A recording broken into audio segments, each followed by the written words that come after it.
I was just trying to eat lunch. That's how this started. A bowl of something beige, a metal fork, nothing dramatic. But apparently a few centuries ago this would have gotten me excommunicated.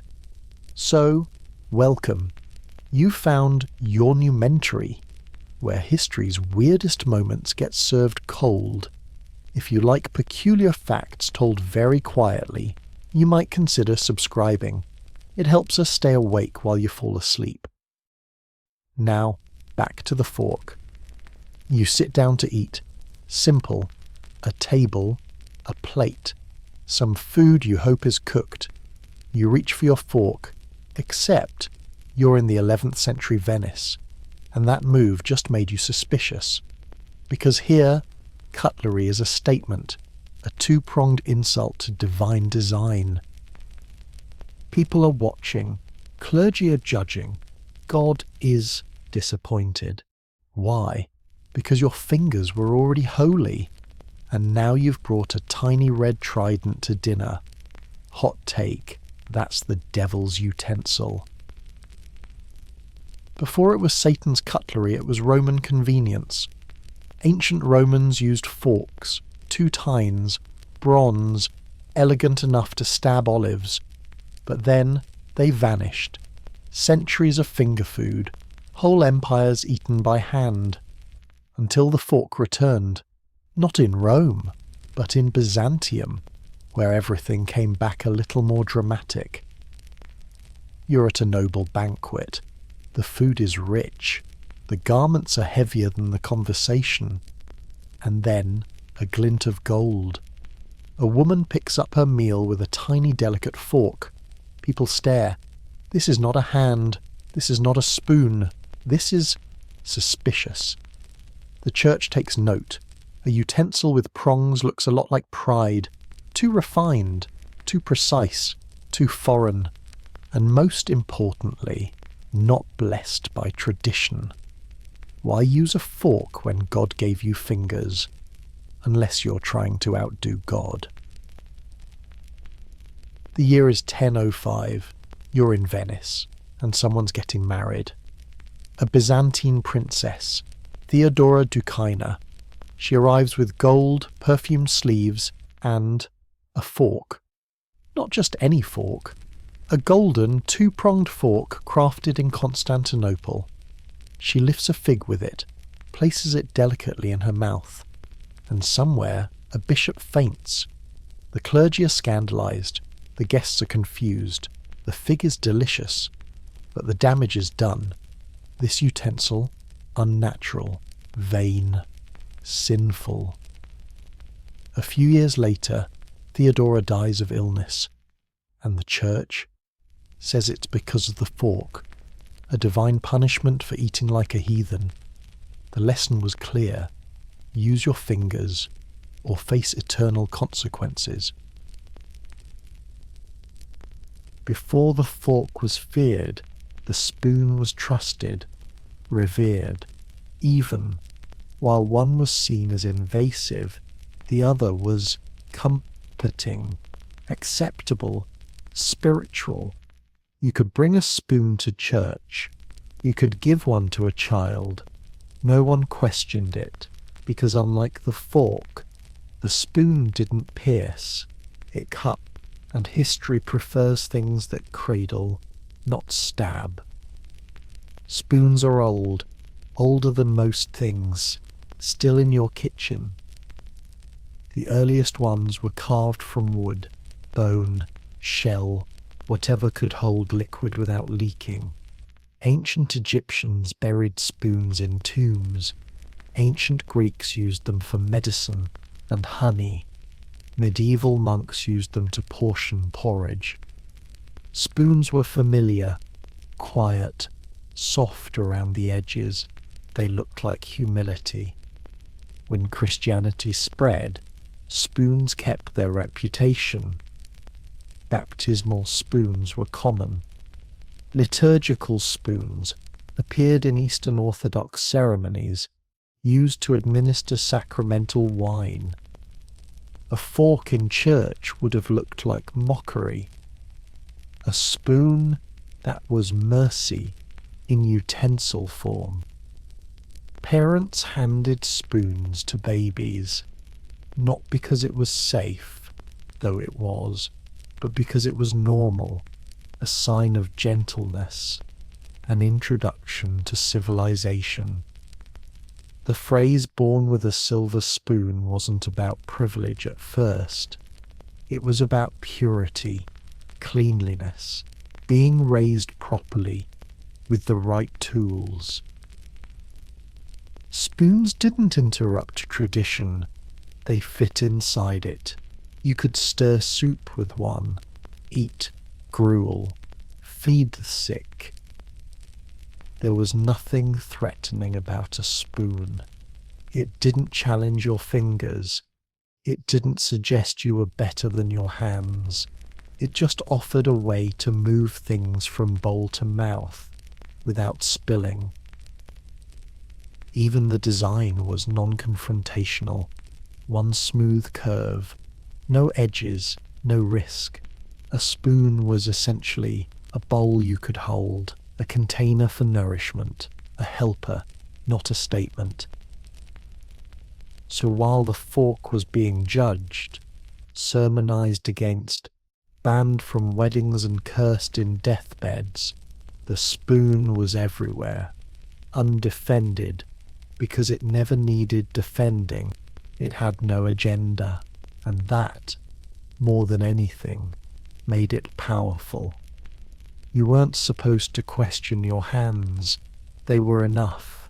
5 fingers, palm, skin, holy by default, clean if rinsed, suitable for bread, meat or repentance. Your hands were a gift from above. Using them to eat wasn't just natural.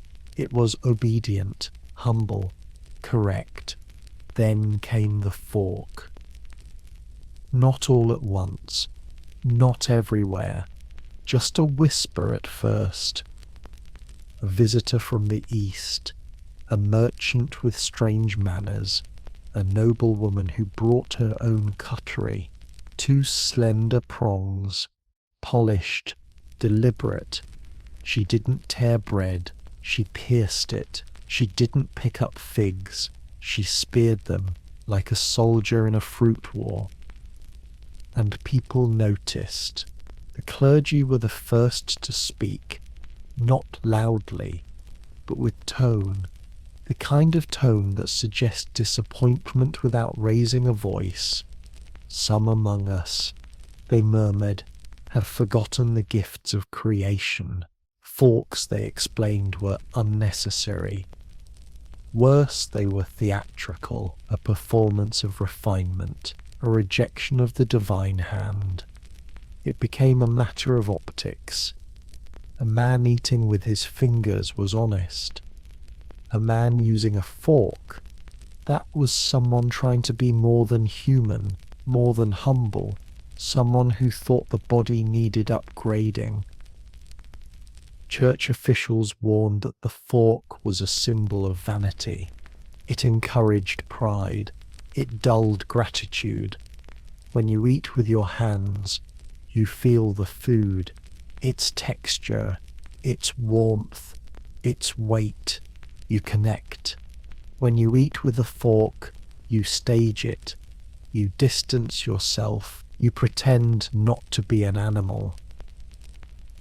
The argument made sense in the way that old fears often do. The fork became suspect. It was foreign. It was sharp. It had to be cleaned. It didn't age well. It gleamed too much in the candlelight. You couldn't trust something that didn't tarnish with use. Mothers whispered it into children's ears. Only the proud eat with prongs. Fathers nodded slowly across the table, wiping broth from their wrists. Elders cited scripture, loosely.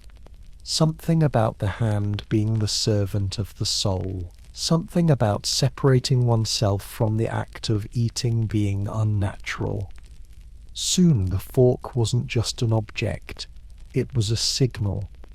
You brought one to a meal, and people looked at you differently. You were ambitious. You were immodest.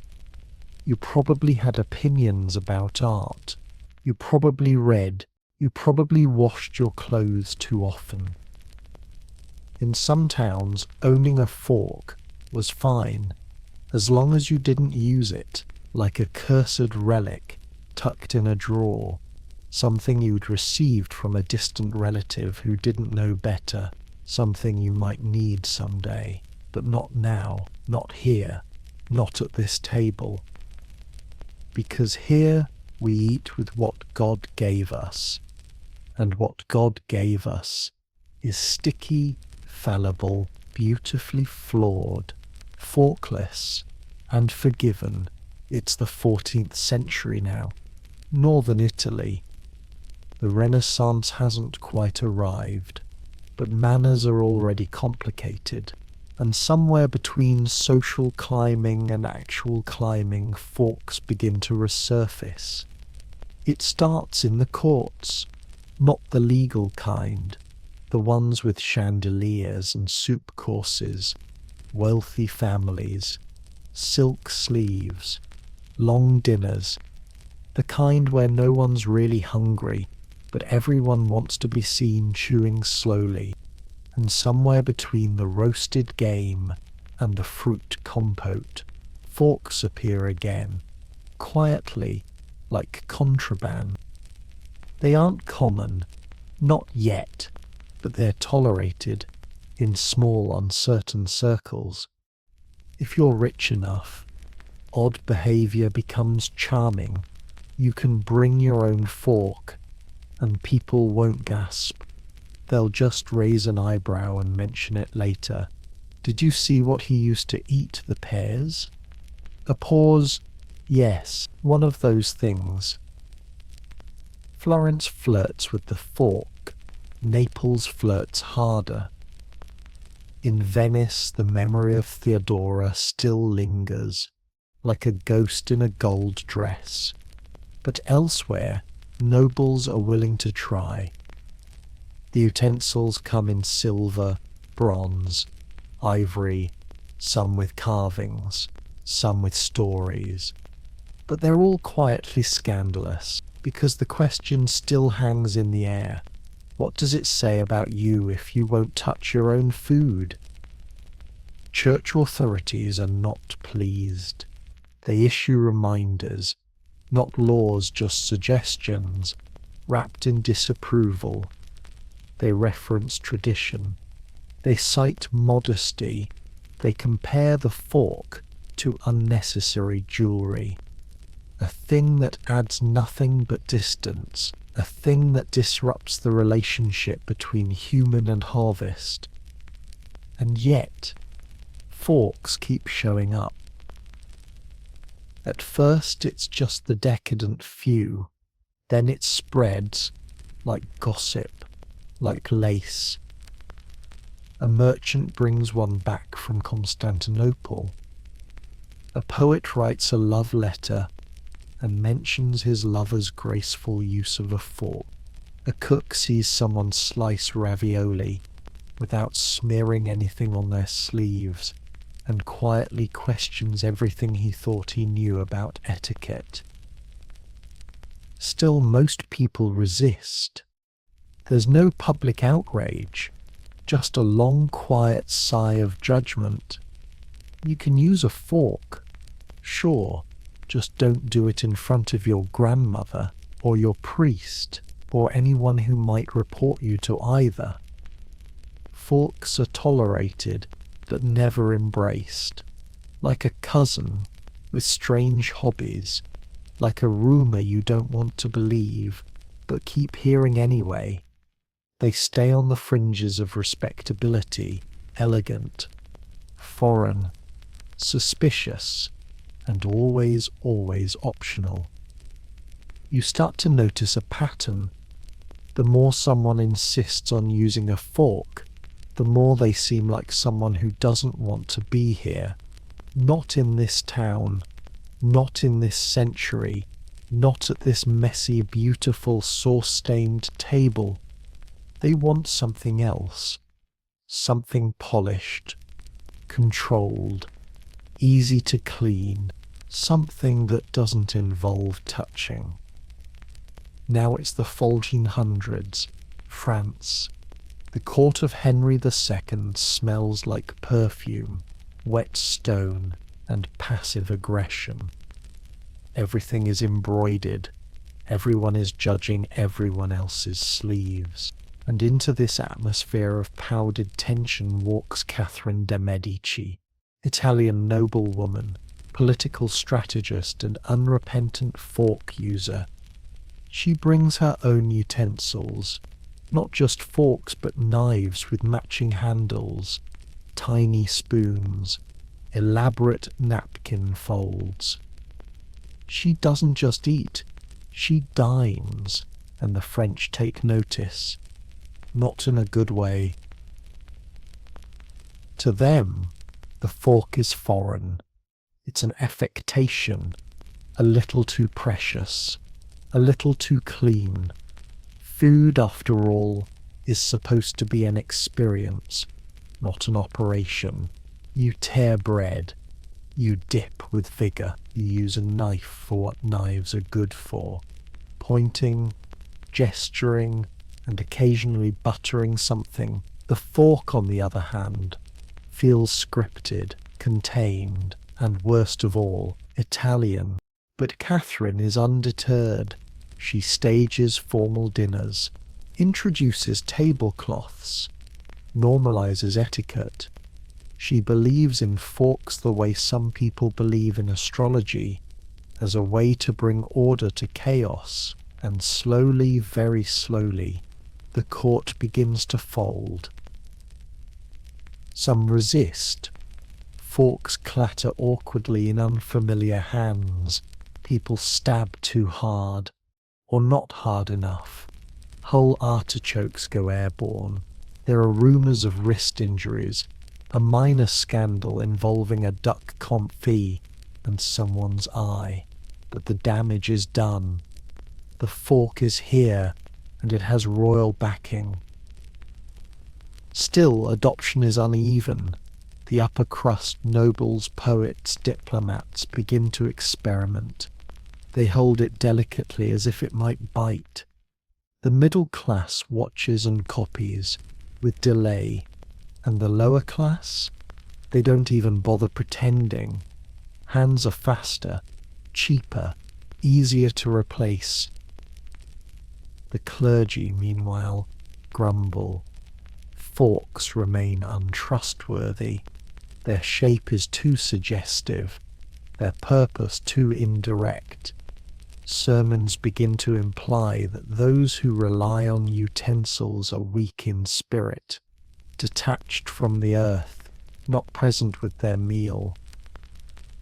But there's no stopping fashion once it's dressed like a queen. And Catherine, for all her enemies, understands one thing very well. People fear scandal, but they fear appearing uncivilized even more. So the fork spreads, not with enthusiasm, but with resignation.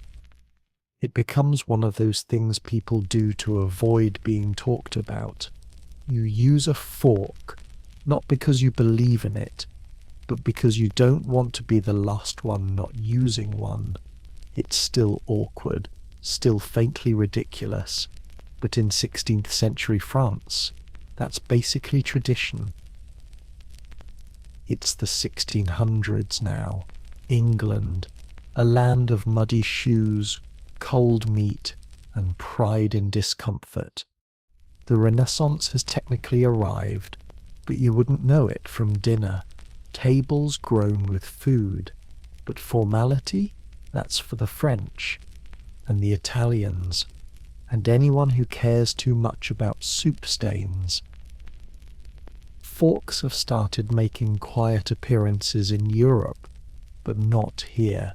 Not yet. In England, eating is still a contact sport. You hold your knife like a dagger. You use your fingers with confidence. You mop up gravy with crusts of bread, then lick your fingers, not discreetly, but like someone reclaiming a debt. This isn't crude, it's honest, civilized in its own way. And then along comes Thomas Coriat, a well-travelled Englishman, a thinker, a writer, an enthusiast. He visits Italy, sees forks in action, and is instantly enchanted. He writes about them in glowing terms, says they're neater, cleaner, more refined. He even calls them hygienic, a concept that frankly feels a little continental. He returns home and uses one. Publicly. People are appalled. They don't throw stones. They throw looks. The kind of looks that say, "We used to respect you." The fork to them is ridiculous. A sign of trying too hard. A symptom of foreignness. And worst of all, unnecessary. Because English fingers work just fine. For decades, the fork remains a curiosity, a rich man's toy, a diplomatic gift, something that might appear in a cabinet, but not in a mouth. Even the royal court is cautious. Some courtiers use forks in private, but at public feasts they revert to fingers. Tradition is sticky, like pie filling. And there's a deeper current here, a sense that using a fork means admitting something, that maybe other countries do it better, that maybe refinement has merit, that maybe progress exists. And that's a hard thing to admit when your entire culture is built on weathering discomfort. So the fork waits. It exists, but it doesn't flourish. Not yet. Instead, meals continue in the old style. Loud, lively, sticky. The kind where you leave the table with gravy under your nails and a full sense of national identity. The kind where a fork, if it appeared, would be greeted not with thanks but with suspicion. Because in England, eating with your hands isn't just tradition, it's character. It's the 1700s now. Europe is changing. Cities are louder. Streets are filthier. Wigs are taller. And somewhere between the rise of powdered faces and the fall of powdered meats, the fork finally begins to feel ordinary, not fashionable, not exciting, just expected. It happens slowly, not through revolution, but through repetition. Forks appear in dining manuals. They show up in portraits. They become part of the cutlery set. Somewhere between the knife and the spoon, quietly earning a seat at the table. The Industrial Revolution helps. Metal becomes cheaper, shapes become standardized. You no longer need to import your fork from Venice or inherit it from your grandmother's scandalous cousin. You can buy one, maybe two, maybe a full set with matching handles. One for meat, one for fish, one for dessert, and one you never actually use but keep around to feel complete. Etiquette books multiply. They don't just tell you to use a fork, they tell you how, tines up or down, elbows in or out. Don't lick, don't stab, don't scrape, don't wave it while talking. Don't use it like a knife. Don't rest it on the table halfway through. Forks become less about function and more about performance. The tool once feared for its vanity now enforces humility. Irony, fully polished. In polite society, using your fingers becomes suspicious, a throwback, a mistake, or worse, a statement. One wrong move, and suddenly you're uncultured, you're continental, you're making people uncomfortable. The fork no longer separates you from food, it separates you from judgment. Even the clergy gives up, quietly. The sermons stop mentioning cutlery. The church finds new things to worry about: theatre, evolution, novelists. The fork, for all its former scandal, is now beneath moral interest. Children are taught to hold it early. It becomes instinctive. You use a fork before you understand why. Before you understand anything, by the time you're old enough to question it, you've already been corrected 12 times for holding it wrong. You're fluent in fork, and yet for all its normalization, the fork never quite relaxes. It carries an edge of precision, of tension. It turns meals into moments, formality into reflex. You sit straighter, you chew slower, you pretend you don't want to use your hands, even when you do, because the fork is no longer an invention, it's a rule. And rules, once they settle in, don't go away. They just wait to be broken again. The fork had finally made peace with the world. It had battled popes, confused monarchs, and terrorized theologians. And just as it began to settle into polite society, someone decided to improve it. Enter the spork, half spoon, half fork. All confusion. Its origins are murky, but patents began to appear in the late 19th century. A few were for spoon-like forks, others for fork-like spoons. Most were invented by men who thought compromise was a design philosophy. The goal was efficiency. One utensil to rule them all. Why carry two tools when you could carry one that disappoints on both fronts? The spork is, technically, a marvel. A single piece of moulded plastic that tries to scoop and stab at the same time. But functionally, it's like trying to write with a pen that's also a crayon. It works, but it works badly. Still, it found its place. Not at royal banquets or fine restaurants, but in school cafeterias, military rations, prisons, budget airlines, places where dignity was optional and clean-up mattered more than elegance.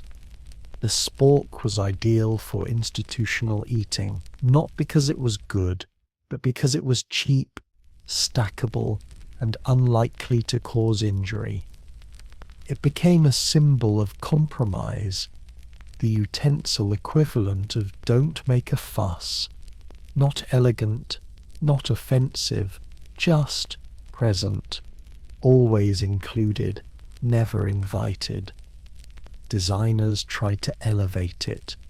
There were titanium sporks, luxury sporks, folding sporks for camping, but the stigma stuck. You didn't see them in Michelin-starred kitchens. You saw them next to pre-wrapped napkins and ketchup packets, and yet the spork endures. Because it's not about taste, it's about survival. The spork doesn't ask to be admired, it asks to be tolerated. It's what happens when a culture values utility over tradition, when convenience becomes more important than aesthetic, when dinner is measured in calories, not candlelight. In a way, it's the anti-fork. It never caused scandal, never sparked sermons, never led to the downfall of a princess.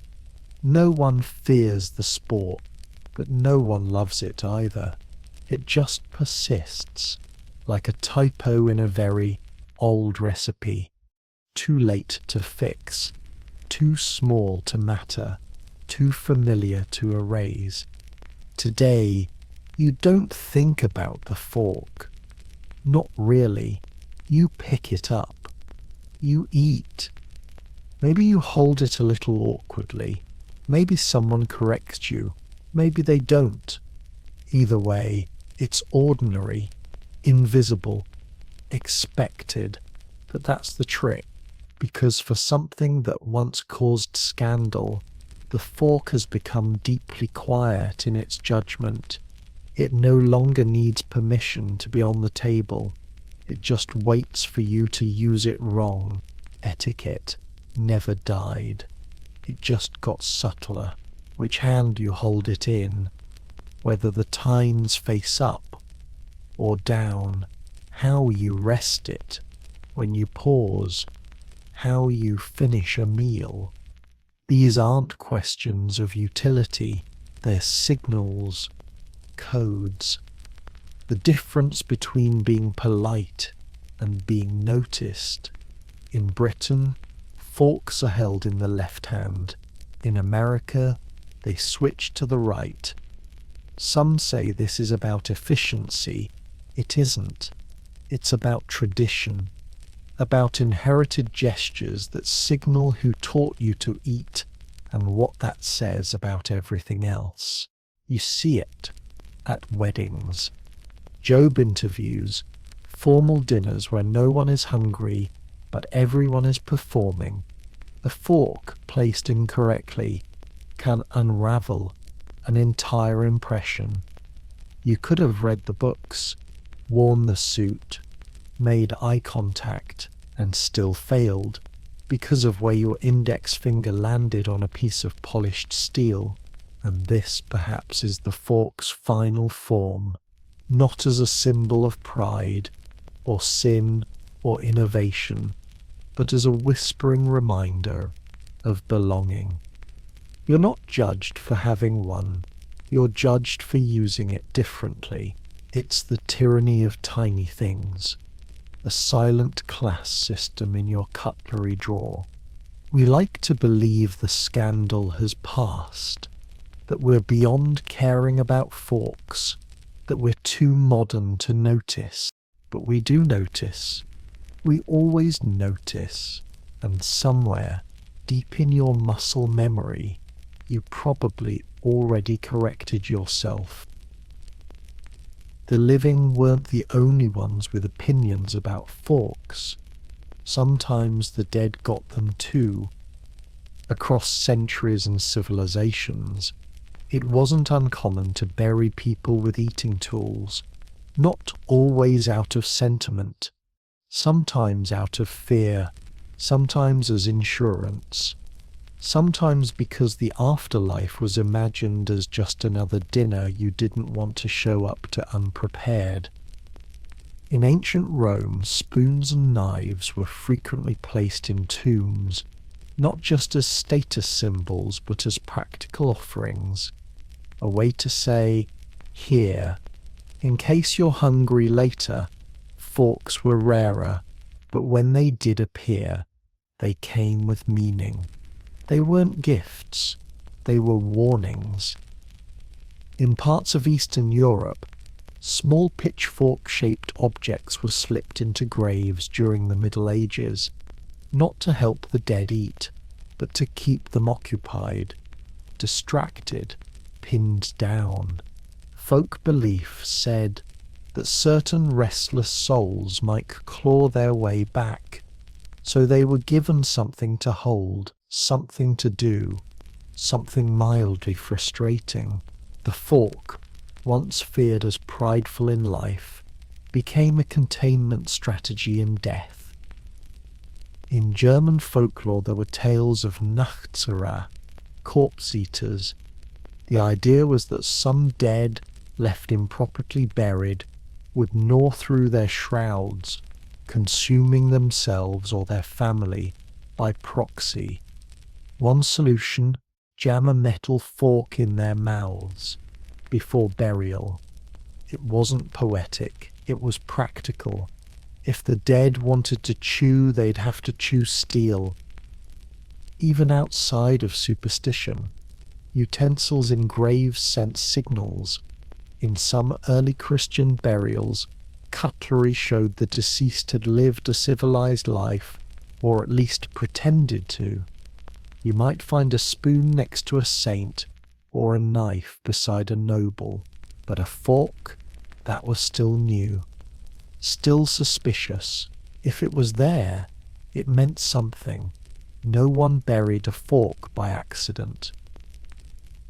By the 18th century, burial customs had shifted. Less cutlery, more crosses, fewer tools, more tokens, but traces remained. In rural graves, in unmarked plots, you still found the occasional fork, bent, rusted, placed under the hands like a final task. Maybe it was meant to comfort. Maybe it was meant to bind. Either way, the message was clear.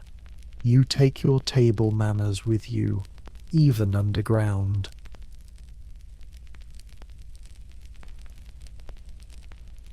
You sit down to eat, not in Byzantium, not in Venice, not in the court of Henry II, just your kitchen, or your desk, or your car, because life is like that sometimes.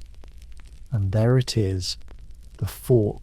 No one gasps when you pick it up. No one clutches their rosary. You just eat, casually, thoughtlessly. You barely notice the polished lines, the familiar weight, the 4 quiet times, but they notice you, because for a tool that once caused outrage, the fork has become a kind of mirror. How you hold it, how you move it, where you set it between bites. You're not just eating, you're participating in centuries of paranoia, etiquette, resistance, and surrender, whether you meant to or not. There's nothing scandalous about it now. Not really, unless you forget which fork to use for salad, or rest it on the wrong side of the plate, or, God forbid, stab something too enthusiastically at a formal dinner. Then the judgment returns. Not religious, not cultural, just quiet, unspoken. The modern kind. You think you're just having lunch, but your fork remembers. It remembers Theodora and her golden sin. It remembers the bishops and their sermons. It remembers the ridicule, the caution, the slow acceptance. It remembers everything, and so do you. Not consciously, but deep down, in the way you hesitate before licking it clean, in the way you correct your grip, in the way you feel just a little wrong when you eat with your hands. You're not afraid, not really, but something lingers, a trace of old judgment, a ghost of etiquette, a history you never asked to inherit, and still you eat because it's just a fork, until it isn't.